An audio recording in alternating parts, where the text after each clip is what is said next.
Good morning all, welcome to learners academy. So question number miscellaneous exercise के last के तीन questions बचे हुए हैं और उसमें से हमने लास्ट के तीन में भी ऐसा नहीं है कि लास्ट थ्री बचे हुए हैं। हमने 22 कल गलती से पहले कर दिया, 21 को स्किप करके। सो अभी 21 करना है, देन 23 एंड 24 करना है, right. So without wasting time just come to question number 21। देखो, find the equation of the line which is equidistant from the parallel lines this and this. ये दोनों पैरेलल लाइंस हैं। पहले तो ये अपने आप को यकीन दिलाओ, क्या ये पैरेलल लाइंस हैं?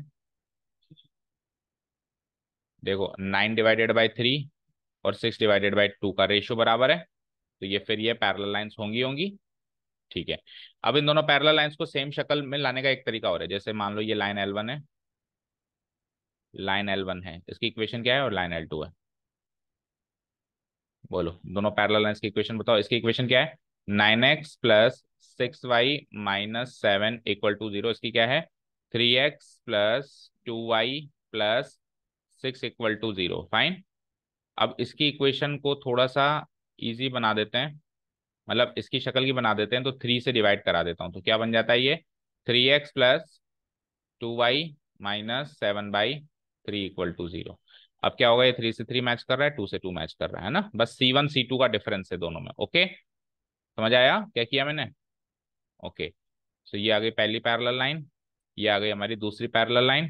अब अगर क्योंकि ये दोनों पैरेलल लाइंस हैं तो ए और बी की वैल्यू तो सेम होगी दोनों की। ए की वैल्यू क्या हो जाएगी? 3, बी की वैल्यू क्या हो जाएगी? 2, और C1 C2 अलग अलग होगा, तो उसका C1 क्या हो जाएगा? -7/3, और इसका C2 क्या हो जाएगा? +6। तो ये चार एट्रीब्यूट्स आ गए हमारे पास। ए बी तो सेम होगा ही होगा, हमने सेम शक्ल में कन्वर्ट कर दिया। अगर उस शक्ल में रखते तो फिर A1 A2 दो अलग अलग, A1 B1 A2 B2 दो अलग अलग लेने पड़ते हैं हमने, इसलिए हमने 3 से इसको डिवाइड करवा दिया। डन, यहाँ तक कोई डाउट नहीं है? अच्छा, अब क्वेश्चन क्या था कि एक ऐसी लाइन की इक्वेशन बताओ जो इन दोनों पैरेलल लाइन से बराबर की दूरी पर हो। तो आप सोचो, सपोज करो ये एक पैरेलल लाइन, ये एक पैरेलल लाइन, ये दूसरी उसकी पैरेलल लाइन। जो तीसरी पैरेलल लाइन होगी जो इनसे बराबर की दूरी पे होगी, वो हर हाल में इनके बीच में होगी। बोलो, इनके पैरेलल तो होगी होगी, तीनों पैरेलल होगी होगी पहली चीज, लेकिन इसकी वो पोजीशन कहाँ होगी? वो यहाँ तो हो नहीं सकती, इससे पास हो गई उससे दूर हो गई, वो वहां भी नहीं हो सकती। वो होगी कहाँ? एग्जैक्टली इनके बीच में होगी। ये चीज तो कॉमन सेंस से पता चल रही है। ठीक है। अब ये वाली डिस्टेंस लेट्स से ये D1 है, और ये वाली डिस्टेंस लेट्स से D2 है, ये बराबर है। ओके, ठीक है। और क्योंकि अगर ये भी पैरेलल लाइंस हैं, जैसे इसकी L1 की इक्वेशन क्या लिखी है आपने, बताना ऊपर। ये लाइन L1 है, इसकी इक्वेशन क्या लिखी है आपने? 3x प्लस, बोलो, 3x प्लस 2y - 7/3 = 0। और ये लाइन L2 जो नीचे वाली है, इसकी इक्वेशन क्या लिखी है आपने? इसकी इक्वेशन लिखी है 3x प्लस 2y प्लस 6 = 0। ये लिखिए, 3x प्लस 2y प्लस 6 = 0। तो लाइन L3 भी तो पैरेलल है, तो उसकी इक्वेशन में भी 3x प्लस 2y तो आएगा ही आएगा। ए और बी कंपोनेंट तो उसका भी सेम रहेगा ही रहेगा। लाइन L3 भी तो इसी के पैरेलल है, तो इसकी इक्वेशन हो ना हो 3x प्लस 2y तो लेगी लेगी। हाँ सर, वो कांस्टेंट टर्म नहीं पता तो C3 लिख दो उसको, =0। अब आपका काम है केवल और केवल C3 निकालना, दैट्स इट।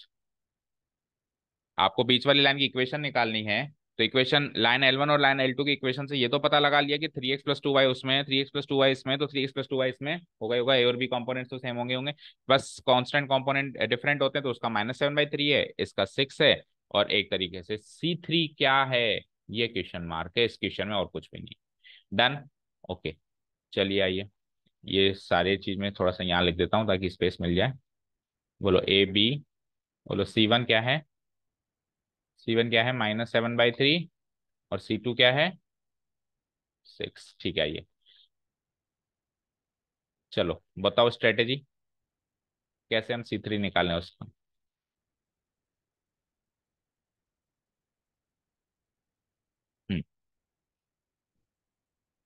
D1 और D2 को इक्वेट करना पड़ेगा ना, इक्वी डिस्टेंट है तो दो पैरेलल लाइंस के बीच की दूरी निकालने का फॉर्मूला क्या था?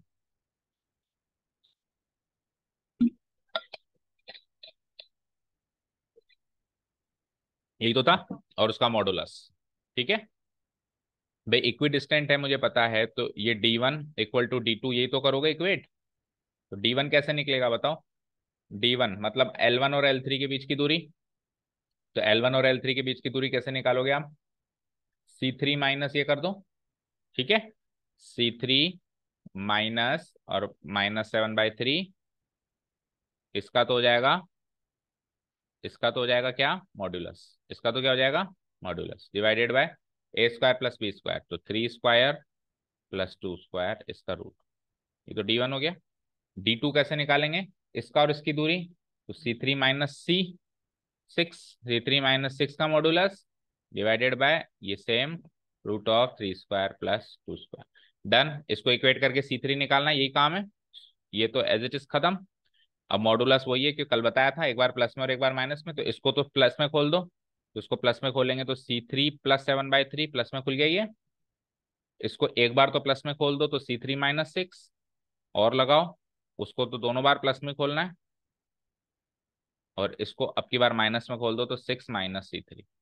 ठीक है, ये तो पॉसिबल ही नहीं है केस, क्योंकि यहाँ से तो C3 से C3 कैंसिल आउट हो गया, 7/3 इक्वल टू -6 आ गया, which is not possible, which is not possible. ठीक है ना, ये तो इनकंसिस्टेंट इक्वेशन बन गई, 7/3 की वैल्यू -6 थोड़ा ना आ सकती है, ठीक है ना, नॉट पॉसिबल। और वो नॉट पॉसिबल क्यों हुआ, क्योंकि ऐसी एक ही लाइन ही पॉसिबल है। अगर दोनों पॉसिबल हो जाती तो ऐसी दो लाइंस पॉसिबल होती, जो कि फिगर के हिसाब से नहीं लग रहा कि दूसरी लाइन कहीं और होगी इसके अलावा, जो दोनों से बराबर की दूरी पे होगी। तो इसलिए वो अल्जेब्रिकली ऑटोमेटिकली वो केस ही रिजेक्ट हो गया। ओके, यहां से जो बनेगा वही आंसर होगा। तो -C3 को इधर लाओ तो twice of C3 equal to 6 minus 7/3 करना, 6 18 माइनस 7 11/3, तो C3 क्या आ गया, 11/6, 11/6, 2 डिवाइड होगा ना। अब 11/6 को उधर फिट कर दो तो लाइन L3 की फाइनल इक्वेशन आ जाएगी, लाइन L3 की फाइनल इक्वेशन आ जाएगी 3x plus 2y, 3x plus 2y plus C3 कितना है 11/6 इक्वल टू 0। थोड़ा सा सॉर्ट आउट कर दो उसको, 6 को मल्टीप्लाई कर दो तो 6 3 जा 18x, 12y 11 इक्वल टू 0। देखो किस फॉर्म में है, ऊपर वाले या नीचे वाले फॉर्म में, आंसर देखो किस फॉर्मेट में आंसर रखा हुआ है और करेक्ट है या नहीं है।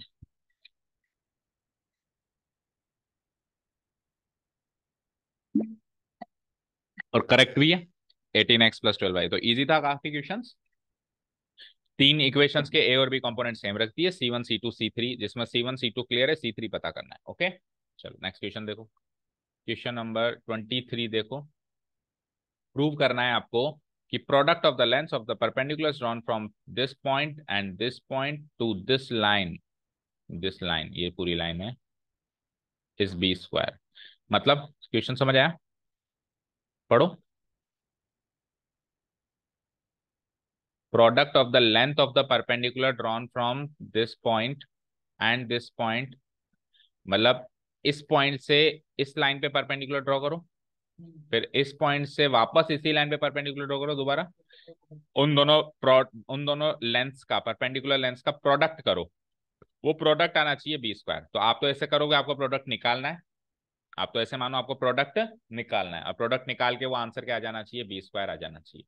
ठीक है, तो उसमें तो कोई फिगर बनाने की भी जरूरत नहीं है, आप तो distance from A point two A line निकालना है आपको, तो है ना। तो लाइन क्या है पहले तो मुझे बताओ, लाइन की इक्वेशन क्या है, x/a cos थीटा, आगे बोलते जाओ, y/b sin theta equals to 1। तो यहां से अच्छा, इक्वल्स टू 1 को भी आप ऐसे लिख दो, -1 इक्वल टू 0। ओके, तो यहां से ABC चाहिए होता है आपको, इस लाइन से आपको क्या चाहिए होता है, ABC। तो ABC बताओ क्या निकला, A is equals to cos theta divided by A, B is equals to sine theta divided by B, और C इक्वल्स टू क्या निकला, -1। इतना क्लियर। तो लाइन को तो अपन ने एक्सप्लोर कर दिया जितना करना था, अब पॉइंट। ठीक है, तो पॉइंट, पहला पॉइंट कौन सा है, पॉइंट A ले लो उसको, और इसको पॉइंट B ले लो। तो पॉइंट A कौन सा है बताओ, क्या है point A, under root A² -B² comma 0। तो इस पॉइंट के हिसाब से x1 y1, अच्छा अंडर रूट भी है ना, अंडर रूट केवल इसके ऊपर है ना, ठीक है।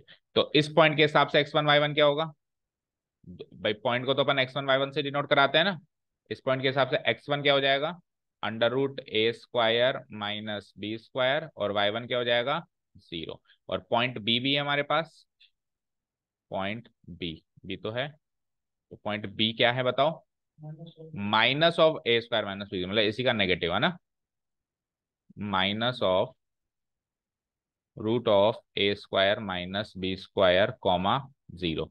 तो इस पॉइंट के हिसाब से x1 y1 क्या हो जाएगा, इस पॉइंट के हिसाब से x1 हो जाएगा -(a² माइनस b², और y1 क्या हो जाएगा, 0।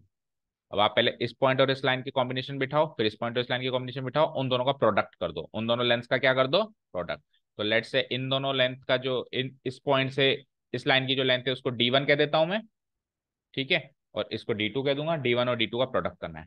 तो बताओ फॉर्मूला क्या होता है, modulus ax1 plus by1 plus c divided by √(a² plus b²। तो a इंटू x1 करना है, तो a तो है ये, x1 है ये, करो मल्टीप्लाई, क्या आएगा, cos theta by a into this, plus by1 करना है, तो y1 0 हो गया, हाँ जाओ, by1 करना है तो sine theta by b into y1 तो 0 है, प्लस c की वैल्यू क्या है, -1, इसका तो होगा modulus divided by √(a² plus b² करो, तो a का स्क्वायर करो जरा, cos² theta by a plus sin² theta by a, करो उसको सॉल्व। अब एक बार D1 सॉल्व हो गया तो D2 से आपको हिंट मिल जाएगा, करीब करीब वही पैटर्न बनेगा, जैसे इसमें ये टर्म 0 हो गई तो उसमें वो वाली टर्म 0 हो जाएगी, है ना। देखो देखते हैं, आओ सॉल्व करो आगे, तो क्या बनेगा ये,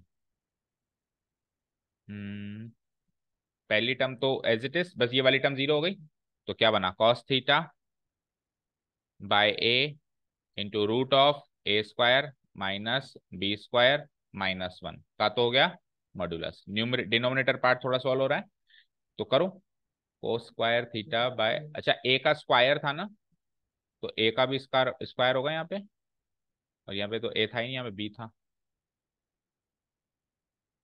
और b का भी क्या हो जाएगा, स्क्वायर हो जाएगा, डन।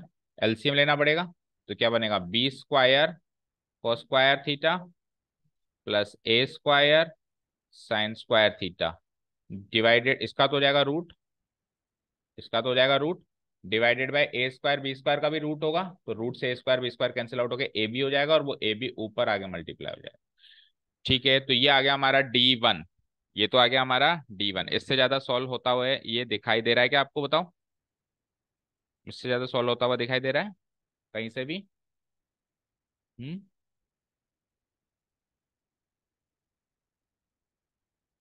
न्यूमरेटर पार्ट में मैं और क्या कर सकता हूँ देख लो,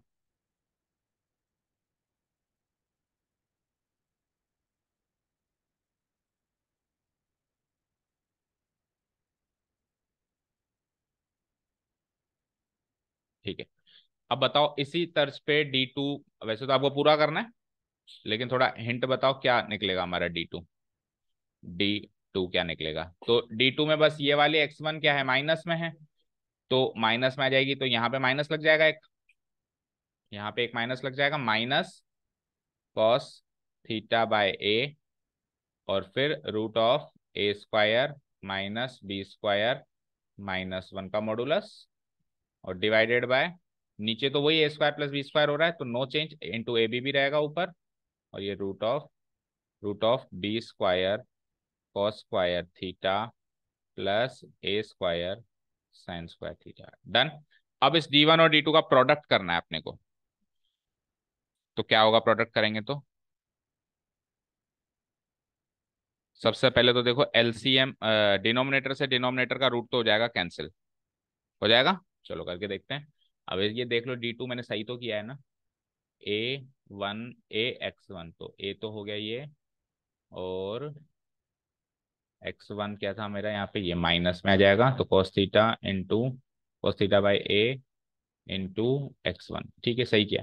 चलो D1 इंटू D2 करें हम, finally D1 into D2 product करना है आपको, तो जब अपन प्रोडक्ट करेंगे तो ध्यान से देखिए, डिनोमिनेटर इंटू डिनोमिनेटर करूंगा तो रूट से रूट कट के कॉमन मतलब रूट्स हट जाएगा और अंदर वाली चीज रह जाएगी, क्या बचेगी, B square cos square theta minus A square, minus था प्लस था sorry, plus A square sine sine square theta. ये तो हो गया मेरा numerator part. Denominator part, numerator part में A B into A B तो ए स्क्वायर बी स्क्वायर कर दो। ठीक है, अब सुनो देखो एक चीज यहाँ पे ये मॉडुलस को कैसे ओपन करूं मैं, सोचने वाली बात ये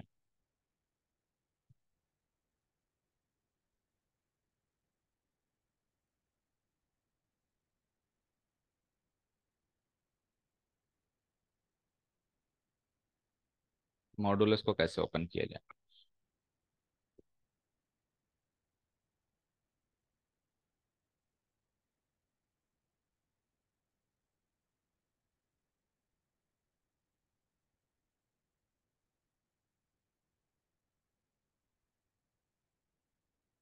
ए बी इंटू ए बी तो ए स्क्वायर बी स्क्वायर हो गया ना, A B into A B तो क्या हो गया, A square into B square,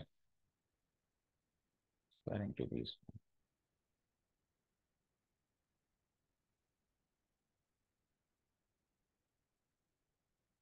suppose करो दोनों को मैं पॉजिटिव खोलता हूँ, -1 भी तो है।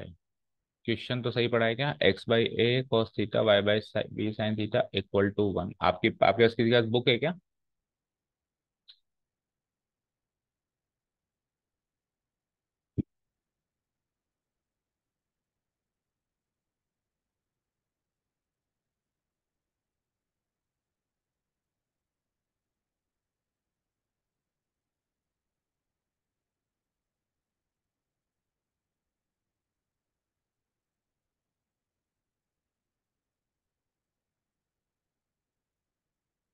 देखो एक चीज समझो, इस मॉडुलस के अंदर देखो, मुझे एक चीज बताओ, modulus A into modulus B, whole modulus of A B होता है। आप करके देख लो, चाहे से जैसे मैंने किया मॉडुलस 2 इंटू मॉडुलस 3, तो modulus two into modulus 3 modulus 6 होगा नहीं होगा, देखो मॉडुलस 2 2, मॉडुलस 3 3, मॉडुलस 6 तो 6 = 6 आ गया। कोई नेगेटिव भी लेके देख लो, सपोज करो मैंने यहाँ पे ले लिया -2, तो अभी -6 के बराबर आएगा। देखो मॉडुलस -2 2, मॉडुलस +3 3 और मॉडुलस -6 तो अभी भी बराबर आ रहा है। तो यानी कि मॉडुलस को मॉडुलस से मल्टीप्लाई करेंगे तो अंदर वाली क्वांटिटीज मल्टीप्लाई होंगी, मानते हो। अब अंदर वाली क्वांटिटीज पे आओ, यानी होल मॉडुलस लगा दूं मैं, ये लो मैंने एक होल मॉडुलस लगा दिया। अब अंदर वाली क्वांटिटीज पे जाओ, तो ध्यान से देखो, ये इसको पूरे को ए मानो, इसको बी मानो, तो ए माइनस बी। अब इसमें ये भी माइनस में ये भी माइनस में, तो माइनस माइनस अगर मैं कॉमन ले लूं, माइनस कॉमन ले लूं तो ये ए प्लस भी हो जाएगा अंदर में। ठीक है, समझ आया। तो मैं इसको इसी जगह थोड़ा सा मॉडिफाई कर रहा हूं, देखो ध्यान से, मैं क्या कर रहा हूं, इनका माइनस कॉमन ले रहा हूं। क्या ले रहा हूं मैं, इनका माइनस कॉमन ले रहा हूं, और फिर इसको ए प्लस बी बना रहा हूँ, यानी माइनस ऑफ दिस हो जाएगा। ठीक है, यहाँ तक क्लियर है। अब मॉडुलस से मॉडुलस जब अंदर मल्टीप्लाई होगा तो ये ए माइनस बी इंटू ए प्लस बी हो जाएगा, लेकिन एक माइनस और बचा रहेगा, यानी ए स्क्वायर माइनस बी स्क्वायर तो होगा ही होगा, लेकिन एक माइनस फंसा रहेगा बीच में। ठीक है, करो। तो ये लो, ये तो मैंने माइनस फंसा दिया। अब ए स्क्वायर माइनस बी स्क्वायर करना है, तो ए का स्क्वायर करो जरा। ए का स्क्वायर करूंगा तो इस पूरे का स्क्वायर होगा, क्या होगा, cos square theta by A square, बोलते जाओ, cos square theta by A square. आगे बोलो, रूट से कट जाएगा तो क्या बचेगा, A square minus B square multiplied by A square minus B square, minus B का स्क्वायर करना है, बी तो 1 है, बी तो 1 है ना, सो 1 का स्क्वायर यानी कि 1। कोई डाउट नहीं है। ठीक है, और ये मॉडुलस क्लोज, डन, यहाँ तक कोई डाउट नहीं है। सारे के सारी चीजें प्रोडक्ट हो गई, देखो डिनोमिनेटर इंटू डिनोमिनेटर हो गया, A B into A B हो गया, और ये मॉडुलस से मॉडुलस मल्टीप्लाई हो गया, अंदर में जाके मॉडुलस आ गया। फाइन, यहाँ तक कोई डाउट नहीं। अब ये माइनस लगा हुआ है, तो ये A square minus B square flip हो जाएगा, 1 माइनस दिस हो जाएगा, ये 1 में से ऐसे माइनस हो जाएगा। ठीक है, आओ अगले स्टेप पे, A square B square modulus 1 minus cos square theta, cos square theta into A square minus B square divided by A square, ऐसे होगा। ठीक है, मॉडुलस क्लोज, और नीचे तो जो है सो है B square cos square theta plus A square sine square theta. चलो, अब इधर एलसीएम ले लो, इस मॉडुलस पार्ट में अगर मैं एलसीएम ले लूं तो क्या आएगा देखो, A square B square as it is, modulus part में एलसीएम लो जरा, ए स्क्वायर एलसीएम, तो ए स्क्वायर बन जा A square minus cos square theta into A square cos square theta, and then minus minus plus B square cos square theta, fine, modulus close, और नीचे जो है सो है B square cos square theta plus A square sine square theta. चलो जी, अब इन दोनों में से अगर मैं ए स्क्वायर कॉमन ले लूं तो ये क्या बचता है, one minus sine square theta, one minus cos square theta, और one minus cos square theta क्या होता है, साइन स्क्वायर थीटा। तो मॉडुलस के अंदर ये ए स्क्वायर कॉमन लेने के बाद one A square sine square theta हो गया, प्लस आगे बोलो B square cos square theta हो गया। अब हो गया काम, नीचे है हमारे पास बी स्क्वायर, अच्छा डिवाइडेड बाय ए स्क्वायर भी है ना, ये तो ऊपर न्यूमरेटर पार्ट है ना, डिवाइडेड बाय ए स्क्वायर भी है, ठीक है।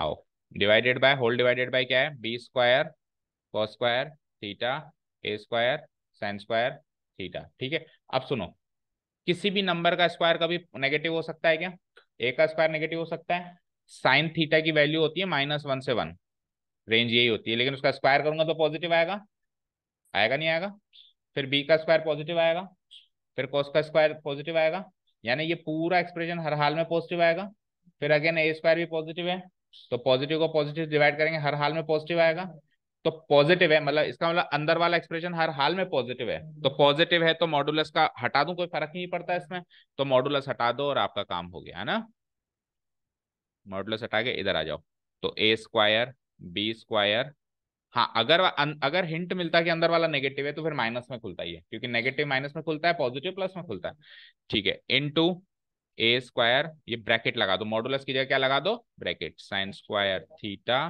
Plus B square cos square theta divided by A square whole divided by B square cos square theta A square sine square theta, ठीक है। अब देखो सबसे पहले तो ये ए स्क्वायर से ए स्क्वायर हटाओ, और ये वाला एक्सप्रेशन ये वाला एक्सप्रेशन एग्जैक्टली सेम है, देखो A square sine square theta A square sine square theta B square cos square theta, परिवार से परिवार खत्म, क्या बचा, ओनली बी स्क्वायर रूट,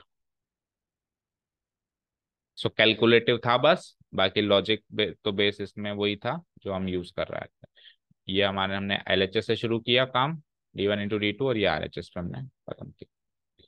थोड़ा सा अच्छे से कर देना, हमने एक दो स्टेप हो सकता है कैलकुलेशन में जल्दीबाजी में स्किप कर दिया, ठीक है।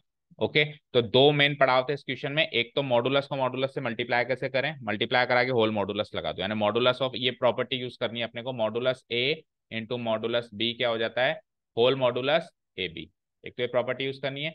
दूसरी चीज यहाँ पे आके अब आपको ये आपकी कॉमन सेंस एनालाइज करना है कि ये तो पॉजिटिव ही होगा, पॉजिटिव होगा तो मॉडुलस लगाने से कोई फायदा नहीं है, डायरेक्ट ब्रैकेट लगा के आगे का काम सॉर्ट आउट कर सकते हैं, ठीक है, समझ आया, कर दूं डिलीट, चलो नेक्स्ट में,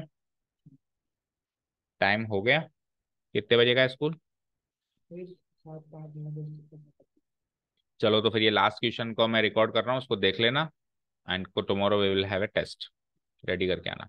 question number 24, a person standing at the junction crossing of two straight lines represented by this equation and this equation wants to reach the path whose equation is this in the least time, find the equation of the path that he should follow। देखो ध्यान से देखो, चार line है, junction का मतलब क्या होता है, क्रॉसिंग, यानी दो लाइंस की जहाँ पे क्रॉसिंग होती है, जैसे हमारे हम रेलवे इंडियन रेलवे के रेफरेंस से बात करते हैं, जंक्शन एक तो होता है साधारण स्टेशन, एक होता है जंक्शन। साधारण स्टेशन मतलब गाड़ी आती जाती, जंक्शन में क्या गाड़ियां मीट करती हैं, चौराया एक तरीके से, चौराया मान लो है ना, रेलवे की दुनिया का चौराया क्या होता है, जंक्शन, जैसे हमारे सवाई माधोपुर जंक्शन है, जैसे हमारे जयपुर जंक्शन है, ठीक है। तो अब उस रेफरेंस में तो बात नहीं करनी, अभी अपने को स्ट्रेट लाइंस के रेफरेंस बात करनी है, तो जंक्शन का मतलब हो गया क्रॉसिंग, इंटरसेक्शन, ठीक है। तो इन दोनों लाइंस का इंटरसेक्शन हो रहा है फर्स्ट ऑफ ऑल, ठीक है, और वहां पे उस क्रॉसिंग पे एक लाइन एक बंदा खड़ा है, ये तो करवा दिया मैंने इंटरसेक्शन,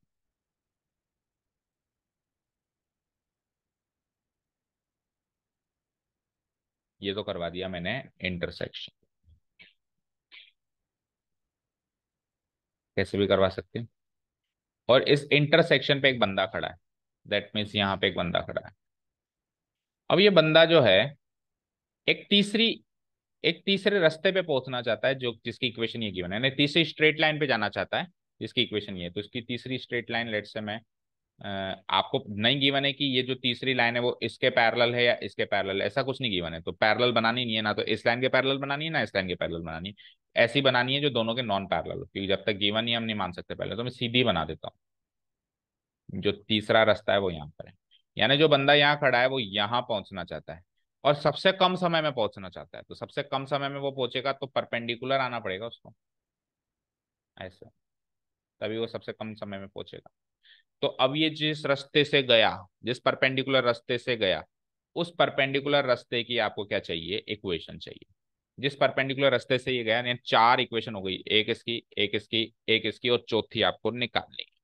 क्वेश्चन समझ में आ गया होगा, ठीक है। मैथमेटिकली कन्वर्ट करने के बाद तो आसानी लग रहा होगा। चलो, तो L1 ये है, L2 ये है, ठीक है ना। L1 की इक्वेशन लिख देता हूं मैं यहाँ पे, लाइन L1 की equation and then line L2 की इक्वेशन।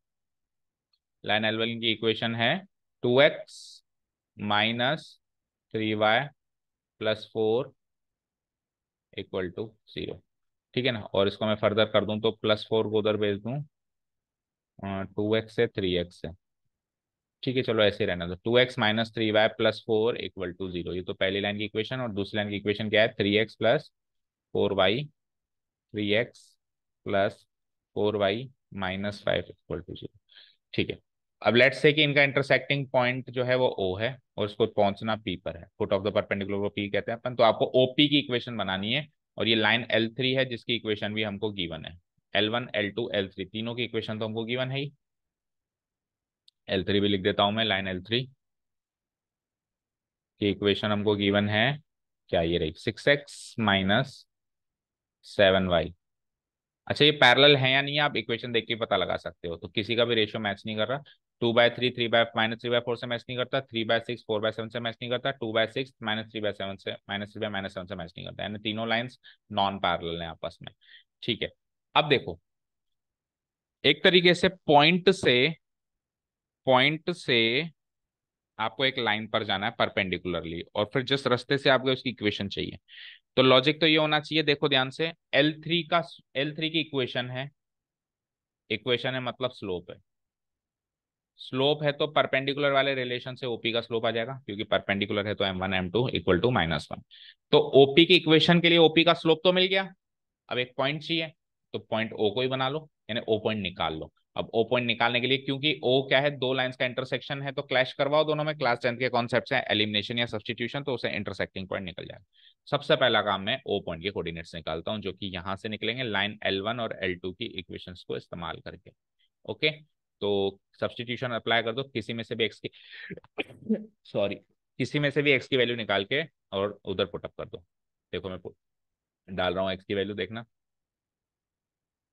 यहाँ से एक्स की वैल्यू निकाल लो, चलो आप यहाँ से एक्स की वैल्यू पता है क्या आएगी, -3y उधर जाएगा तो +3y, +4 उधर जाएगा -4 डिवाइडेड बाई 2। और इस एक्स की वैल्यू को आप यहाँ पे डाल दो ताकि आपको y की वैल्यू मिल जाए। चलो डाल रहा हूँ मैं, तो 3 × एक्स की वैल्यू क्या है, 3y -4 divided by 2 plus 4y, और -5 को उधर भेज दूँ तो इक्वल टू 5। आगे सॉल्व करो, इस इक्वेशन को हल फिलहाल सेफ रहने दो, है ना। आ जाओ आगे सॉल्व करो। सो ये हो जाएगा 2 को तो एलसीएम लेना पड़ेगा, 3 3 जा 9y, -3 4 जा 12, और 2 × 4 × 8y, और 2 5 जा 10।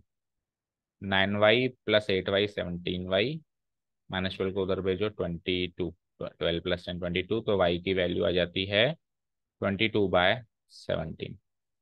इसको वापस यहाँ पे पुटअप करो ताकि x की भी वैल्यू आ जाए।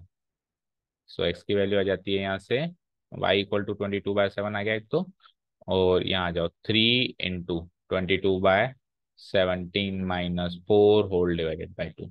तो करो उसको थोड़ा सा सॉर्ट आउट, तो 3 × 22 इधर सॉल्व करके डायरेक्ट लिख देता हूँ मैं वहाँ पे। तो ये हो जाता है 3 × 22 यानी 66/17 -4 डिवाइडेड बाई 2। 66 -17 4 जा 68 डिवाइडेड बाई 17 2 जा 34। 66 - 68 होता है -2 डिवाइड बाई 34, यानी कि -1/17। तो ये सॉर्ट आउट होके आ गया -1/17। चलिए, तो ओ इंटरसेक्टिंग पॉइंट के कोऑर्डिनेट्स तो आ गए, हालांकि थोड़े से अजीब से ही आए, मतलब परफेक्ट इंटीग्रल वैल्यू नहीं आई है, फ्रैक्शनल आई है, बट आइए जो आई है, क्या कर सकता है कोई। अब मैं इसे फिगर में मार्क कर देता हूँ। ओ के कोऑर्डिनेट्स आ गए, एक्स कोऑर्डिनेट तो क्या आया -1/17, कॉमा वाई कोऑर्डिनेट क्या आया 22/17। तो एक पॉइंट तो आ गया ओपी पे लाई होने वाला। अब एक पॉइंट आ गया तो बस इसका स्लोप चाहिए, स्लोप L3 से निकालो, लाइन L3 से M3 निकालो, बोलो इसको थोड़ा सा y इक्वल टू mx+c में कन्वर्ट करो, या फिर -a/b से भी निकाल सकते हो, चलो -a/b से ही निकाल लो। M3 इसका स्लोप क्या आ जाएगा -a/b, तो -a है 6/b क्या है -7, यानी कि 6/7।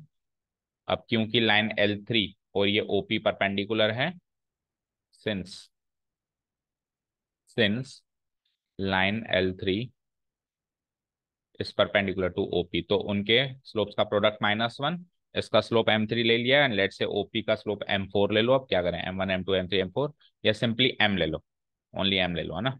तो अपन उसमें M को M ही पुटअप कर देंगे, M इक्वल टू -1। तो M3 की वैल्यू तो है हमारे पास 6/7 into M equal to what -1, तो यहाँ से M की वैल्यू हो जाती है -7/6। स्लोप आ गया, पॉइंट आ गया, स्लोप पॉइंट फॉर्म से ओपी की इक्वेशन बनाओ, दैट्स इट, इतना सा काम करना।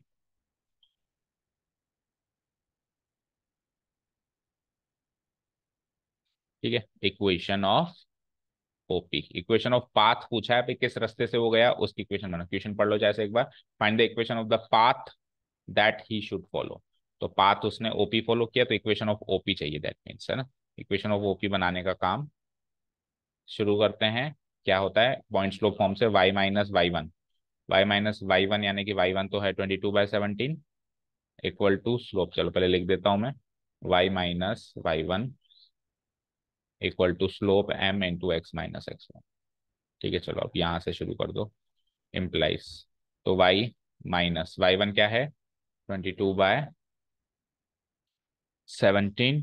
अब इसका आंसर नहीं रहेगा मेरे पास, तो आप मैच करना अगर कोई कैलकुलेशन मिस्टेक, क्योंकि लॉजिक तो यही है और कोई लॉजिक नहीं है। अब कैलकुलेशन मिस्टेक की वजह से कोई थोड़ा जल्दीबाजी में कर रहा हूँ, तो अगर कोई कैलकुलेशन मिस्टेक हो गई तो बता देना, यस डिस्कस कर लेना कल, कुल मिला के अगर आंसर मिसमैच हो तो। कुल मिला के बात इतनी है, x-x1 कितना है -1/17, तो +1/17 हो जाएगा। चलिए सॉल्व करो, अब क्या बचा है इसमें, सॉल्व करने का काम है। तो क्या करूं मैं, 17,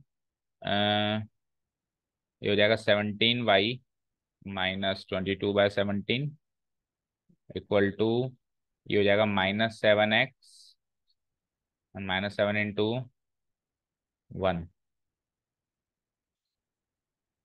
क्या कर रहा हूँ मैं, हाँ, ये क्या हो जाएगा -7/6 को इससे मल्टीप्लाई कर, तो -7/6, और अंदर आओ 17x +1/17 आ गया। तो 17 से 17 तो उड़ाओ पहले फुर्सत में, अब 6 से इधर मल्टीप्लाई कराओ, इधर से शुरू हो जाओ।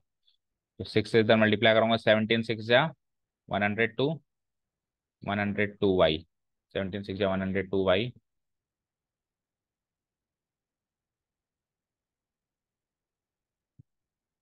ठीक है, -22 6 जा 132, और -7 से अंदर मल्टीप्लाई कराओ, 77 जा 119, माइनस का हो जाएगा -119x और -7। ठीक है, सबको इधर बुला लो। तो इक्वेशन तो बन रही है पर थोड़ी सी बड़ी बन रही है, तो please match the answer also, है ना। 119x +102y, और -7 इधर आएगा तो +7 हो जाएगा, तो -125 equal to 0। So this is the required equation of the line. Please match the answer. Is the required equation of path OP. Path OP. ठीक है, मैच द आंसर, चलो मैं ही मैच कर लेता हूँ, 2 मिनट रुको।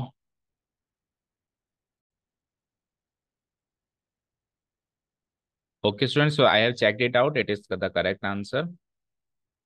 ठीक है, अब आंसर किसे मैच करना, मैंने आंसर की नहीं थी मेरे पास, मैंने एक वीडियो से मैच किया, तो वहां से तो करेक्ट है ना। ठीक है, चलो, सो दिस इज डन, हमारी ये मिसलेनियस एक्सरसाइज खत्म होती है, तीनों क्वेश्चन में पेंडिंग आज हमने खत्म कर दिए हैं। सो टुमारो वी आर वो surely going to have a test on the test chapter. It was a lengthy chapter, conceptualize भी था, difficult भी कह सकते हो, कैलकुलेटिव पार्ट भी था, तो सोचने वाला पार्ट भी था, फिगर भी बनाने, बहुत सारे काम है। तो इन ऑल ये चैप्टर क्या है, आना ही चाहिए। ये चैप्टर नहीं आया तो आगे के बहुत सारे रास्ते बंद हो जाएंगे। अच्छे से पूरा थोरोली चैप्टर रिवाइज करो and tomorrow we are going to have a test. One more thing, question number 24 जैसा कि एग्जांपल भी आप वहां से भी रेफरेंस ले लेना अगर कोई चीज समझ में। चलो, thank you so much for listening to us, have a nice day, keep learning and bye.